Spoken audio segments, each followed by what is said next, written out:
یہ سارے کے سارے نماز کے صحیح ہونے کی شرائط ہیں.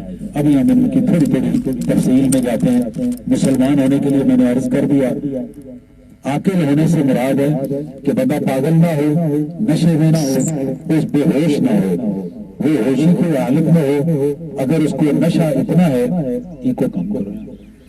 اگر نشہ اس کو ہے تو نشے کی حالت میں اس کے نماز پہ جانے کی ممانعت ہے. بالغ کے لیے میں نے کچھ چیزیں بتائی تھی. مرد کے لیے اس کے احکام الگ ہیں، عورت کے لیے اس کے احکام الگ ہیں. جو مرد کے احکام ہیں وہ یہ ہیں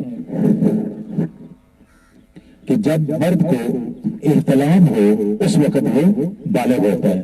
لیکن اس میں ایک چیز کا خیال رکھنا ہے کہ مرد کو 12 سال کی عمر سے پہلے اگر احتلام ہو جاتا ہے تو وہ بالغ نہیں ہے. اگر 12 سال کی عمر تک احتلام ہوتا ہے تو پھر وہ بالغ ہے. اگر 12 سال کی عمر میں اسے احتلام نہیں ہوتا تو 15 سال تک وہ انتظار کرے گا. اگر 15 سال کی عمر تک بھی اسے احتلام نہیں ہوتا تو وہ ہو یا نہ ہو 15 سال کی عمر میں وہ بالغ ہو جائے گا. وہ تصور کیا جائے گا کہ وہ بالغ ہے. اس کے بعد ہے عورت کے لیے.